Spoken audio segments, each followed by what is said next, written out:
Hello, Ernest. Hello, Ernie. Happy holiday season. Do you Happy. celebrate anything this month? Negative. There's no celebration. Not even, was it Festivus? Not even that. No, no, no. These days, I am absolutely let down and depressed by all the stuff that we are going through. Hmm. A child rapist is killing people in the open sea, and there's nothing we can do about it.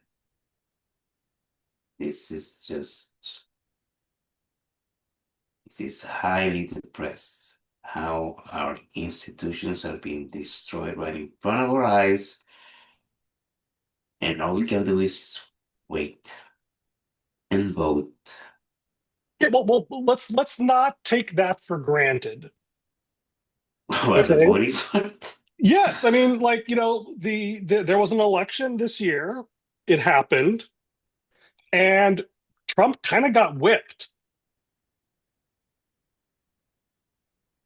Well, And he didn't call out mass protests of people to march on the legislatures and overthrow the vote this time. mm, And it was enough to scare some Republicans into at least considering disagreeing with Trump over things, which again is a tiny thing, but it was not at all obvious that even that would happen. yeah, Okay. So there are many reasons to be concerned, but there are also things still worth celebrating and being grateful for.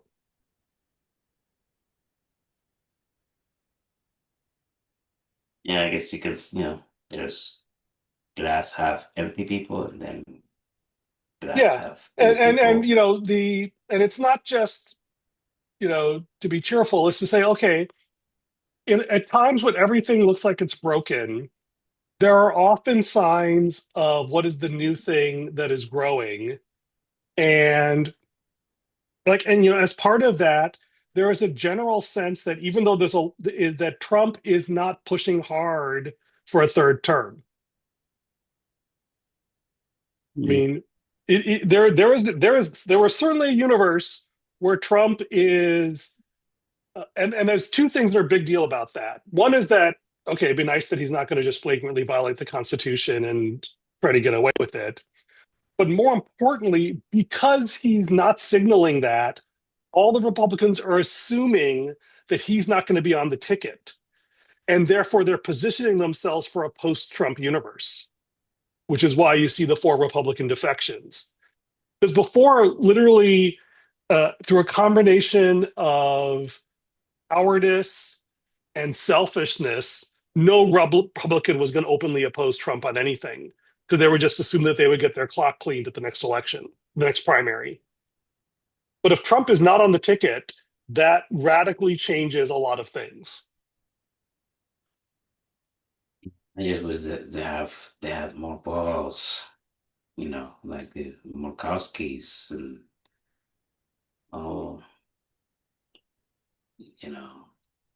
I need to vote this way because um they want to kill me otherwise. I mean, Yeah, she actually says that. She yeah, and resign then, leave, yeah, just like the other guy did. I mean, yeah, but you can't, you know. yeah. And the idea of giving up a position of influence for the sake of principle is almost anathema in American politics. and Yeah, so and let's face it, the people who are so principled that they don't run are one of the reasons why we have the Congress that we do. the people who are Who are principled and so do not run principled that they because don't run mm, or are so rigid that they can't win is why we end up with the Congress that we do. This is one of the failure modes of democracy, which, to our point, is why we're trying to go for something better like Datocracy. Is you know there is that. How are you feeling about Ukraine these days? Ah, well, I'm glad that the loan came through. Yeah, that seems like You know, a. that is good. You know, Mhm. Russia was doing all its Russia things, including threatening the is it the Denmark prime minister or something? Or the financial person? I missed that, but Was yeah. it Denmark or somebody? Well, the country was saying, yeah, we have the loans, but we don't want to mess with Russia because they are threatening my life and my family. I mean, the same thing. The Yeah. same. So, it's all started with Russia trying to regain its territory and doing Hmm. all this nefarious stuff, Brexit, all that stuff. I put that all in the brain of this dumbass Putin.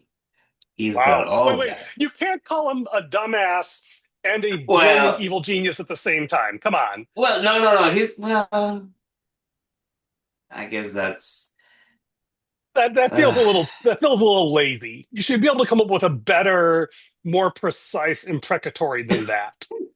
If you're calling him the evil genius that's actually manipulating all of this, uh, you yeah. either credit him with less or be honest about the level of threat he is rather than being lazily dismissive. Well, I guess bully is one of the Yeah. is a general term Evil that can be bastard used. is always a good old standby. Yeah, Hitler wannabe, if that's relatively lazy, but yeah. They're all similar. but anyway, it They're looks nice like people. Putin's kind of stretched to his limit. I mean, in ways not entirely unlike Trump, it feels like the very rigidity that helped him get this far has run its course. Hmm. In that there's increasing numbers of people who are willing to defect. And this is actually the best argument against evil is that it's inherently self-consuming. I Yeah. mean, I've been seeing that in China. I mean, I this may be slightly optimistic, but the sense in that like the tiff between China and Japan, which has been bizarre, is the prime minister made a strong comment, and then the Chinese ambassador made like a horrific response to it, and China's just been doubling down on the anti-Japan, anti-prime minister propaganda, and it's making her poll numbers soar.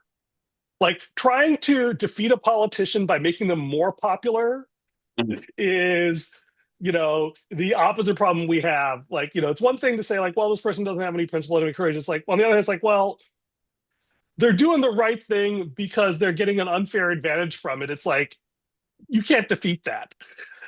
And so China just seems to be picking fights that they can't win. I mean, the whole chip act thing. I mean, I guess I have friends who are on both sides of this. Like, this is the most Well, stupid, the thing that yeah. America is selling chips because, and like, it is easy and probably true that like Jensen Huang just desperately wants to raise his stock price, so he's like doing all sorts of crazy blackballing hardball politics to try to get and God knows if there's any bribes involved directly or indirectly to get like on the other hand, it is also true that um the more uh you know uh you know regardless is the moral hazard problem. It's like if they're buying American chips, it does reduce some of the pressure for China to develop its own industry, and that it and it's like either way it's like and the difference between 5 and 6 years in the future could be a huge difference, right? It's like it's one thing to say that they because Xi Jinping is not going to live forever. China is not ahead of us in life extension technology, and AGI is not going to solve that problem in the next 5 years for people who are already over 80. Maybe children born today, who knows, but not for that. And so um, there's a a lot that can happen before that becomes an issue. And so, it's this is the or Thomas. Did I give him the wrong link again? Do we have the same problem? Oh, I sent him the new one. So, maybe I should email him the link. That's probably the thing that usually unblocks him when he's on the wrong call. See if I can in my calendar. And Yeah, I looked at the old link in the messages in the Mac, and then, oh, that must it's telling me, oh, it told me that you were in another meeting, so I'm like, oh, so I have to. yeah, so and like should be not possible for him to get to that meeting. But yeah, that um so like the same thing with like China, like they've been bullying countries and politicians and sports teams and whatever forever. And it feels like they picked the wrong fight. And one of the reasons they picked on Japan is they don't want anybody else to even think about saying that they're going to stand up to China, right? Because the Mm, Japanese prime minister more aggressively, but he basically said, like, look, there's a way the world works that if China invades Taiwan, it could turn out that this becomes a matter of national security for Japan and justify a military response. And it's like that's always been true. Like there's a mm, line if China crosses it, Japan's going to act. But the line that they did cross was admitting it publicly in a formal setting. And China just went ballistic, and it's had the opposite effect. It says, oh, mm, if you stand up to China, it will increase your popularity and nothing really bad will happen to you. So they doubled down on the wrong bet, mm. you know?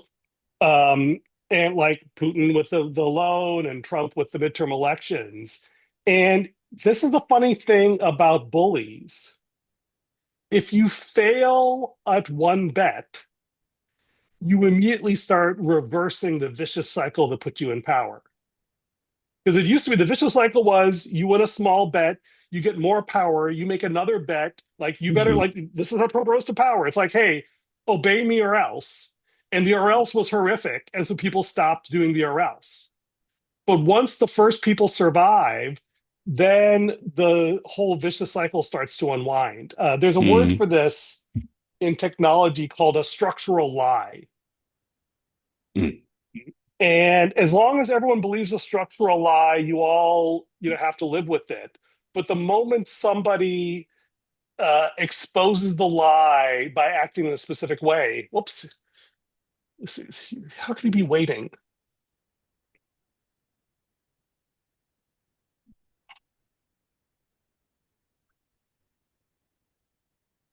This is um,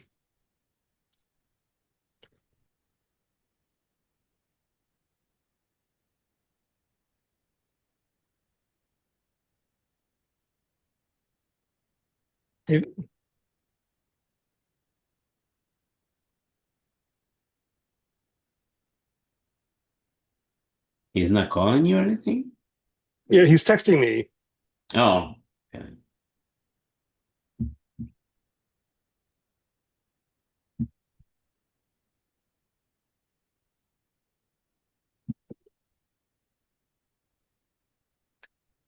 Did he? Okay. There you are. I'm sorry, I got to figure out how to clear that old zombie meeting invite.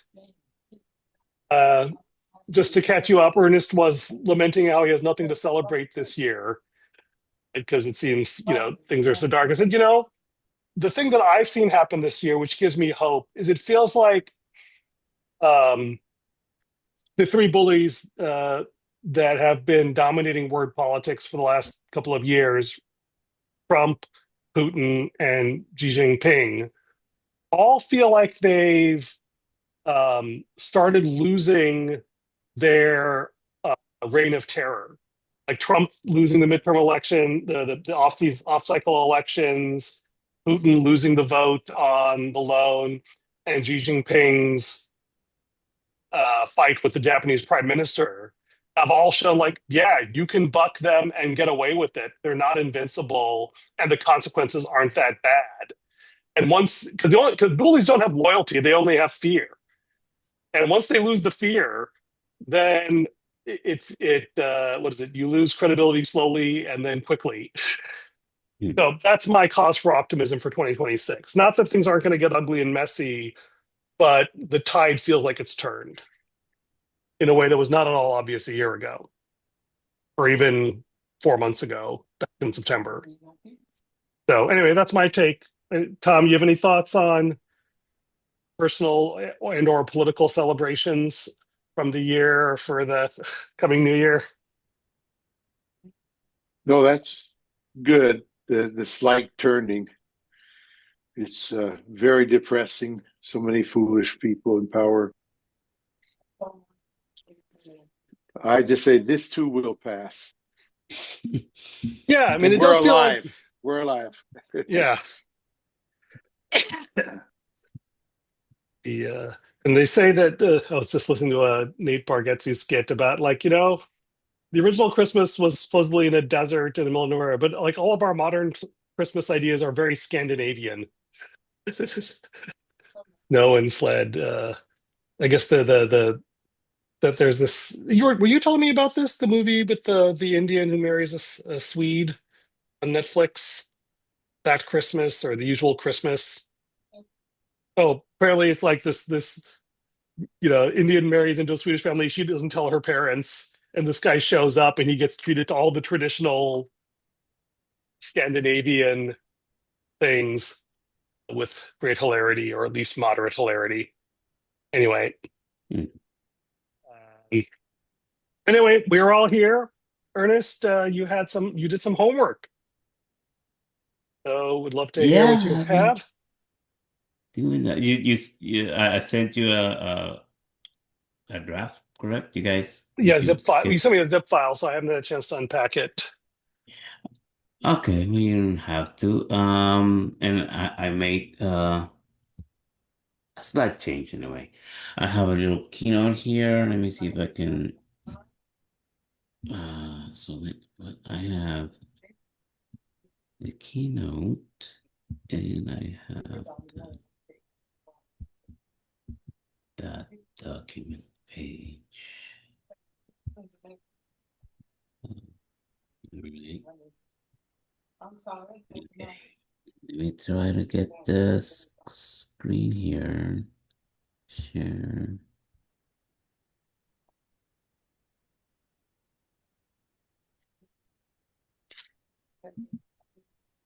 Okay. Yeah, start with that. Okay, so we have that.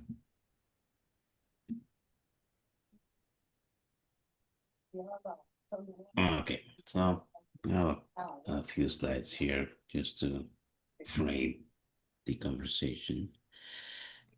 So, oh, I was reusing, anyway, the title is fine. The text is old because I was using the other um,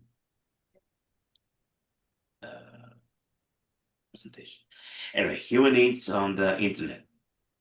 This is about the document that I'm writing that talks about when the conversation Ernest started with why is an activity pub enough? When do we need humankind and all that? And I did okay, well, yeah, what is activity pub about? Um, okay, before that, concepts of utopia. What's it in my head? Uh, well, I have like how do I present this? Is it projections? Um, so I started from one side, but then I finished looking at things from the other side out of necessity.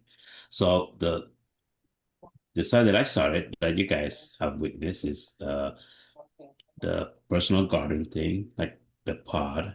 You have a directory of things that I am the ultimate sovereign. Nobody can tell me what to say and what to put in that. That's my little pod. So I was thinking, well, what if we extend this to a neighborhood? Maybe I can help other people that think like me. Okay, that's where you have your neighborhood garden. That's where the idea of humankind is. A garden with of opinionated people that get together and they realize their opinions. And yeah, we should plant this vegetable because it grows better here or whatever, right? So you have a small community of people that think alike. Well, that's good. But then when you have more people, it's kind of hard to control, uh, to have a single opinion and a single product because, the needs are bigger, are larger, and more people are. So that's where you have a city nursery where, all kinds of products and types of ways to grow vegetables or whatever are, are in there. So you have the, yeah, more numbers. Maybe you can get more discounts and things. So you need all three. When you're a person, you have your own personal a way to express yourself and that you control. Then you have a neighborhood of people, a bunch of friends, family. Then you have the wider public. That way we have the nursery. But then you have the urbanization. That's where you need bigger systems to irrigation and, and water runoff, all those things. That's where IPFS comes in. Mm. So yeah, that will be the connecting tissue. Um, so that's in my head. That's sort of the concepts that are in my head. This is really powerful. Let me see So if I understand before you move off this mhm, page. Or yeah. okay, so the personal gardens, like you yourself. Okay, that seems fairly obvious. What I hear of the neighborhood garden is it's direct relationships, people I know, I've met or I've engaged with, so that I feel like I know them. The city Mhm, nursery is like it can't just be I know everyone. We have to have some structure or systems or whatever, but it's still relational. People who are mhm, invested in this working together. And then the last level is sort of infrastructure. There's things that correct. are, not just us here now, but them there then. And that's kind of how I divide up those levels. Is that a reasonable That is understanding of correct. which? Okay, great. Yeah. Thank you. This is good. Right. Yeah. So can activity pop help? Well, I investigated it, activity pop slash Fediverse, and those things aim to solve the problem of the big data silos, the Facebooks and the uh, other big corporate data silos, right? So they say, well, instead of huge corporations, let's give the power to smaller entities, people who run servers. So that's where you have, uh, a system like Mastodon that you can federate your social networking infrastructure so that you have Mastodon.social. That's one server. There are other servers. I didn't invest. I can't name them, but there are other servers that I'm gonna be housed in Mastodon.social, or I'm gonna be in, I don't know, students that Mastodons, whatever. Mhm. But you can still connect. Like, just because I'm in Mastodon.social doesn't mean that I cannot connect to other Fediverse entities. Like Mhm. the I can interact with blue sky people, and I think in some sense, like the threats is supposed to be in there, but I'm not sure if that's actually. I think it is, but I don't know what the reliability is. It's not that it's flexible in that you have uh, uh, you can associate with people who are more like you in one sense. But then there's the interaction, like the actual interactivity doesn't work or is delayed or is complicated. Like if you're a Facebook user, you just load the Facebook app and you almost instantly can connect to your friends and family. But if you're a Mastodon and you're going to Mastodon.social and I'm also a Mastodon, but not that one. I mean another server. So the interaction is, has a level of separation. Now you have to do more homework to interact. Mm. So it's not as straightforward. And with flexibility, to be flexible, you have to have complexity, right? You have to, uh, if you don't want just one big entity telling you what to do, if you want to have components, you can do these things in this community, but and some other things in this other community, and you attach yourself to the one that is not close to you. In the wider community, it's difficult to interact with everyone. And maybe that's good. That could be by design. But again, this is not straightforward. Uh, and that's one thing. Another thing is that I want the individual to be at the center of uh, the digital universe. Like it's my digital world, so I am at the center of it. I determine what happens. Yeah, Ernest, by the way, Uh, just as a time check, I want to try and keep this to 15 minutes so we have time for 50 Tom to minutes? share. 1-5. Okay. Sorry, since Okay. we got a late So start, we just to have pace yourself. so I have 15 minutes left. 1-5, yeah. I have okay. 15, yeah. All right. Yeah, I just have like a couple of more slides. So yeah, it doesn't empower individuals the way that I envision, which is total control.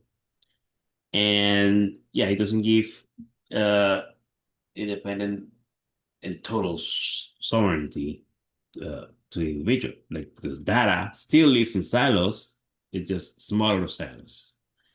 Uh, the Fediverse aims to uh, let these different servers and the server management know, or if some data changed in my server, I can communicate to the other people, hey, this data changed, and you can get the update and all that. But still, the data lives in that one server. It's not shared. The data is not owned by the individual. It's owned or by the server, actually. So the individual still not does control their own data, and then yeah, they don't have total sovereignty, and that's what I want. So that to me, that's why ActivityPub and the Fediverse uh, don't uh, are not up to the task. Plus, you need also we have the problem of DNS. And DNS is the name system that you have to pay for to participate. To get a name, you have to pay someone, even just to have like Humanekind.net. I have to pay Namecheap every year, $20, just to have that name. If I want to have a server behind it, then I have to pay monthly. So that you know, uh, I don't want that. Or people who don't have the ability to pay, they don't have expression ways to express themselves other than submit themselves to the whims of of whoever's running the server. So, I want total sovereignty. So that's why ActivityPub and all those things, they will not Mhm. have to do this. Okay. Uh, Now, how do we manifest a cohesive and lasting community? Because this is the problem that we have. This is the problem that I forgot his name. The guy who came up with the chaotic Theoretic, yeah, organization. This the is, guy from yeah, Visa, yeah. yeah. This is what he was talking about. And as I was learning about, we have, us three have been doing that, for the past few years. We just didn't have a name for it. I try to give it a name with life code. And so I was like, okay, which one? Uh, so that's why I came up, coined this chaotistics term, like logistics, but chaotistics meaning a way to uh, navigate and tailor the things that define you, your principles, your beliefs. How do you use them to navigate your life and to get things done? We define a purpose and get people behind the efforts to accomplish it. Uh, so this is where, Tom and we all talk about the core values. So, but we have to have a real framework and a real way to make them real. Like not just say, oh, my values are blah blah blah. No, if you have values, I want you to point me to the place where you declare them so that we can measure them and all that. So the characteristics and is a way to focus that energy, focus your essence. And when you focus on your essence, when you focus on what am I, who am I, and what do I want, and you get together with other people who share that, that's where, you know, that's where the real scale comes in. Uh, but personal scale or energy scale.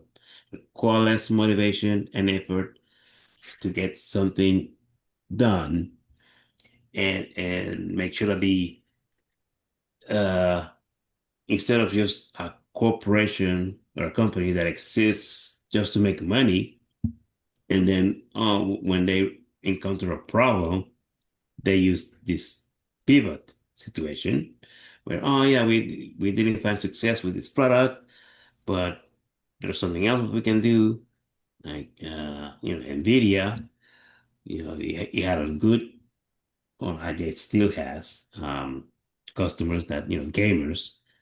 Like, oh yeah, we're gamers. We are NVIDIA's is our, our whatever, our supplier of hardware. But NVIDIA is like, no, we're like with AI now. Sorry, we're gonna put all our efforts into AI. So they pivoted to that, and the gamers are like, they're buying game cards is totally expensive, and now we're into the memory thing, like getting memories the memory prices are raising just because the things that you need to the memory you need to run your AI models you know so much that the manufacturers are like, oh yeah, doing memory for consumers is not profitable enough. We're gonna focus our efforts on on the big corporations that they want the big AI data centers.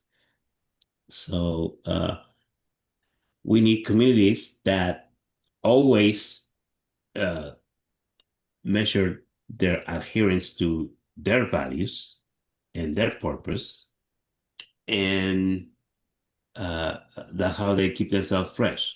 And it's not just their motive. It's not their purpose is not to make money. The purpose is to solve a specific problem or set of problems to help their communities. And if when they solve it, well, they reorganize into other communities to solve other problems with people that maybe they still share some principles, but with uh, Dean Huck, that's his name. But Dean Huck says when a chaotic organization has to always analyze whether they are doing the right thing, whether they are focused on the right problems, whether they are following the right principles, and things like that. So that's a you know, manifest a cohesive and lasting community, something that uh, can have a long life. Yeah. So let me Okay. see if I captured this because I think there's something profound there. Is that um, you want the community to be sort of self-determining, so that their success and failure is determined by how virtuous, how productive, how generative their values are, rather than being in a system that rewards racing to the bottom. Yes. Yes. Exactly. Beautiful. Navigating human drive. So once you have your values in your organizations and once you know the problem you want to solve and how you want to solve it, your principles, then how do you navigate this? So using the model of a drive, as in human drive, as in an actual, let's Is it say like a there's motivation or like a trip? both actually. In this Okay. case, in this particular one is, let's say you have a street called Human Drive, right? A So how do row. you Okay. navigate it? Yeah. Okay. So, uh, and this talks more like my journey, right?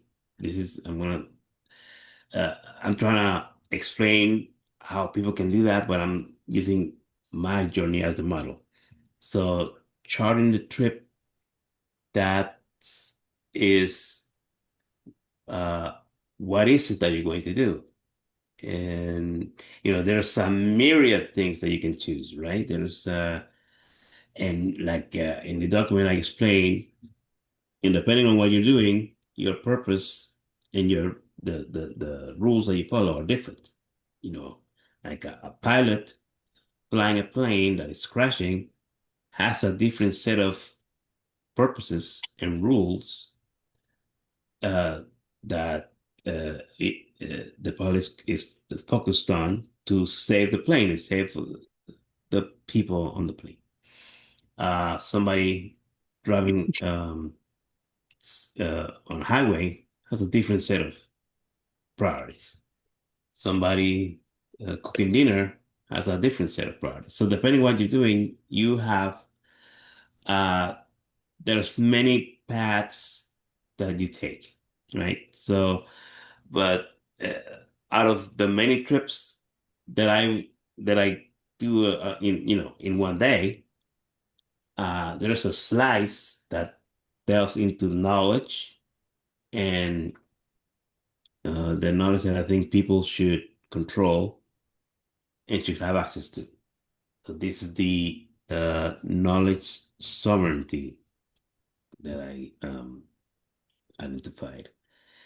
The lanes are, how it's like the infrastructure, like the actual things that you use, the tools that you use Mhm. to get that. Okay, so So is it basically about having personal autonomy over your own information, but still being able to leverage shared infrastructure? yes, exactly. And that's where we this actually this is the last slide over here. Okay. Keynote.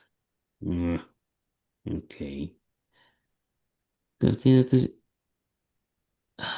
continue to share. I don't know what happened here.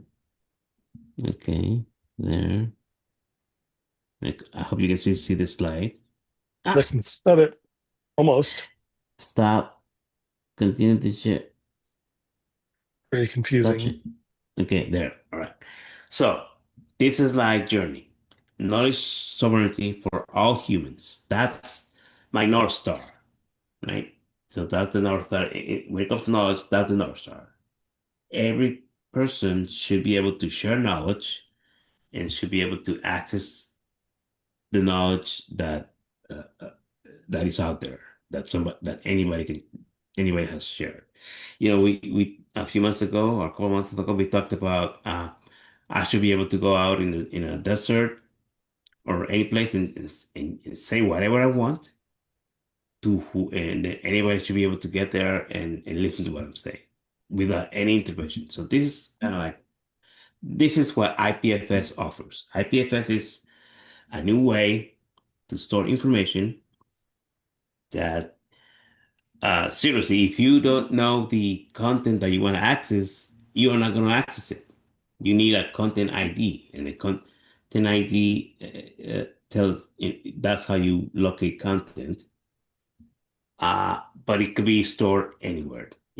IPFS is like a big worldwide hard drive or volume that you can store anything in. So, of the I started with Humankind, right? Humankind is all opinionated. I have, my opinions when it comes to um, DEI and human rights and all that. That is very, very opinionated. So that's my little neighborhood that I imagine that only people act, that also have these points of view are should be able to join. I don't want to talk with a flat earther. I don't have any interest in sharing any type of discussions about anything with a flat earther. There's no foundation on which we can talk. So, that's the kind of like the exclusionary part of the solution, because you don't want to waste time having to deal with uh, um, such wide points of view. That's one of the uh, videos that I used that I put in the document there deal with the Democratic Party that Newsom wants to be a Big Tent party. He wants to include people like Manchin and people like Mandani. You cannot have something the interviewer was telling him such a party is empty. It has Right. no Well, it yeah. has So no coherent. you want something coherent where people are actually for something, not just a random collection of people who are all against something, so they're allies of convenience. Exactly. So Okay, that's we're what close to humankind. time. Was that the punchline, or is there more? Last 1 minute you Oh, want to share?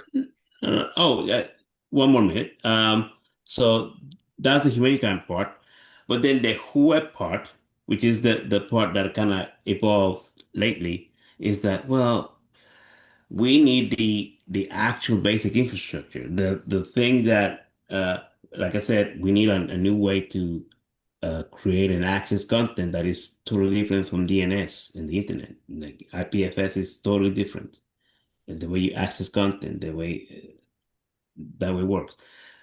But even people who are flat earthers, if they are technically knowledgeable, they could be helpful in the web, in the human web. Mhm. So so the human web is the base, and then humankind is on top of that. But to make humankind possible, uh, the infrastructure work has to be done. A way to access content in IPFS, a way to um, a browser that is tailored to that is very different from what we have now.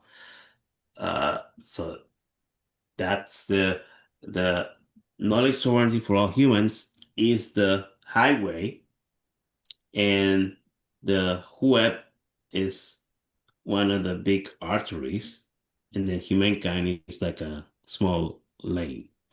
That's Mhm. the that's my journey, the journey that I'm at right now.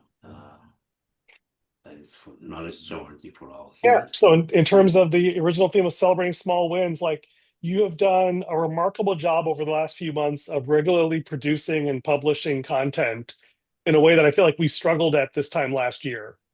I feel like your vision is clearer, your moral courage is stronger, and you're generating artifacts along that. So that's another thing I want to celebrate for this year, is that you've generated a lot of content and artifacts and prototypes. That gives me hope and encouragement for better things in the future. Yeah. Good. Thank you. Agreed. Do you have any questions or comments on that before we shift gears, Tom? Nope. All right. We had some really interesting email exchanges about your new grok-fueled book. I think I saw an email around that flying around. Any other juicy, anything more you want to say about that, or any other juicy evolutions and experiments? You can stop sharing, Ernest. Yeah, okay. Did I? No, you're still okay. There, still sharing. There. Well, Oh, there we go. Okay. okay. I just emailed you for updating. I wrote a new book on the scale idea, the core of language.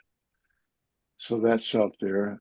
And today I did a thing. I built some slides for quality assurance engineering.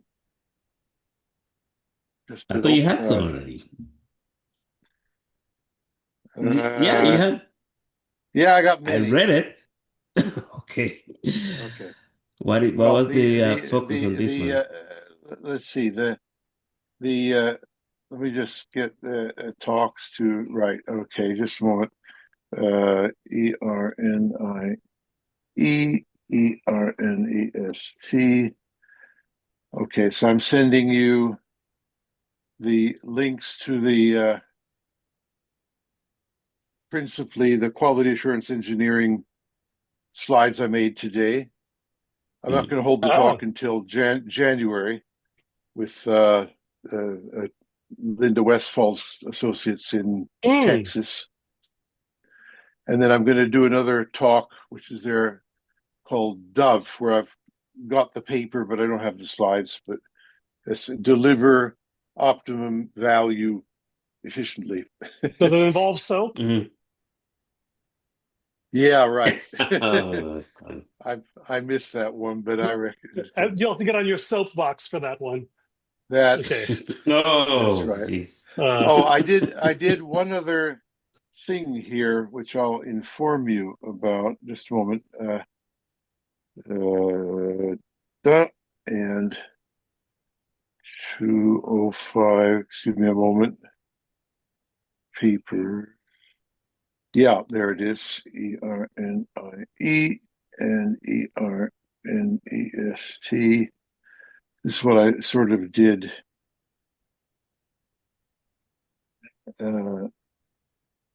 So I got ChatGPT to search out from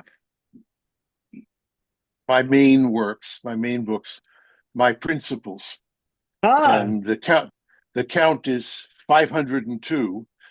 And I said, okay, tell me when they first appeared, tell me exactly where they appeared, and give me an exact quote, and things like that. So I generated a number of, but in a way, I managed to get AI to give me a comprehensive view of more than 50 years of generating principles, and sort of put them all together. I thought was the interesting thing was that when ChatGPT at one point said, "I will need 17 hours to process this." I feel for ChatGPT given your volume. Of course, Yeah. the quote that comes to mind immediately is that Groucho Marx, "These are my principles. If you don't like them, I have others." Right. Something like that.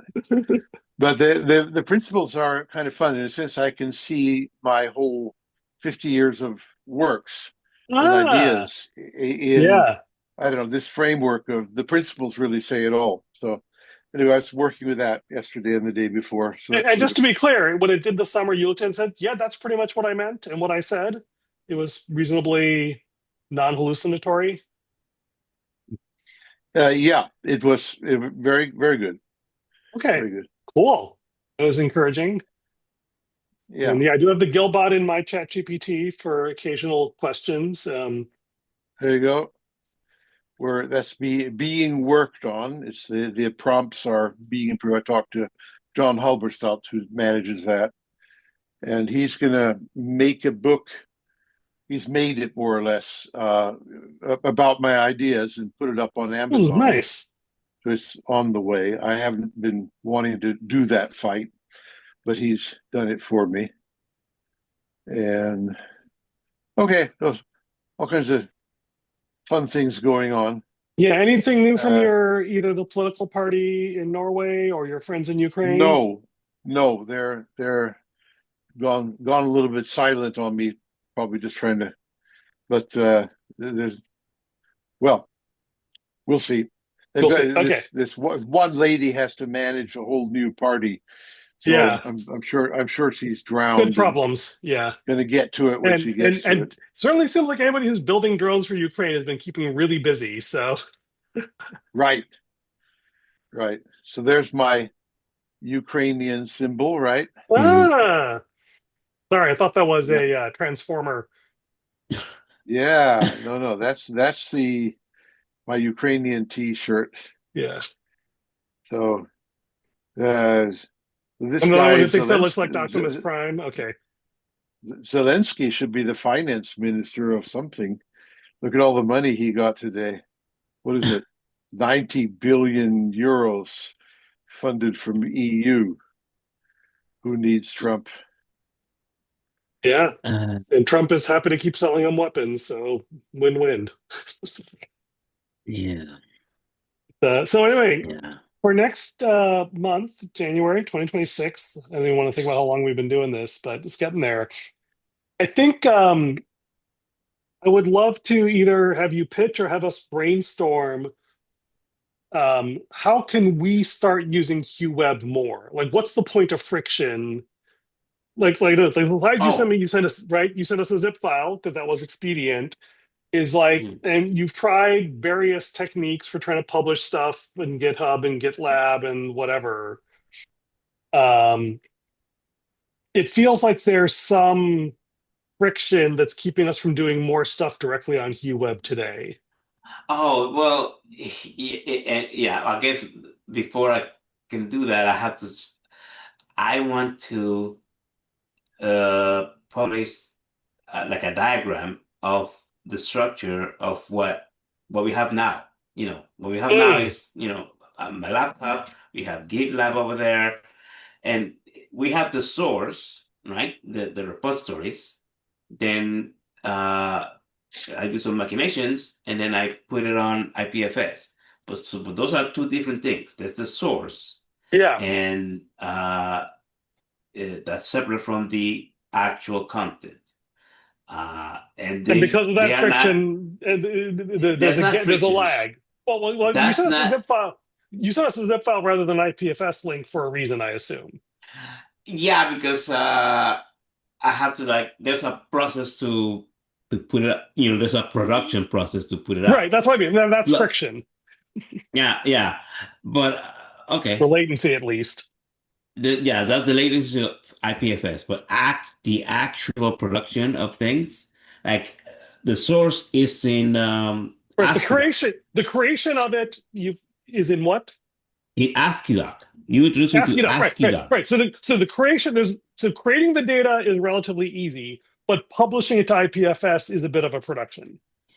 It's not difficult. But it's enough that you haven't been doing it. Yeah, it is different. So yeah. My original dream is like, oh, you put your pod on the IPFS and that's, I thought it could be the source and the content at the same time, but no, that's not possible. Not even the IPFS people do that. They have their IPFS source. It's a system of record. It's not a working, And so the question is that my sense is that we end up treating GitLab as the source of truth because the friction of publishing it to IPFS is still high. Yeah, I don't know if that's the right hypothesis. And Yeah, so, part of it. Yeah. I mean, Yeah. okay. So I guess for next month, maybe the homework is just walk through the current architecture either ahead of time by writing it up or just walk through it with us in real time and see if there's things we can do to make it easier. So, Yeah. Yeah. okay. Okay. All right, gentlemen, it's been a wonderful year. I feel like we're in a better place than we were last year on many dimensions, even if there's a lot of grievous things in the world. But I am hopeful for wonderful things in 2026, and I'm grateful for sharing this journey with you. Thank you, and our 14 Okay. listeners, even if they're just AI bots, hopefully they're getting something positive out of this. Yeah. Merry Christmas, Happy New Year. See you in 2026. You See you too. Good, 2026. good year. Bye bye.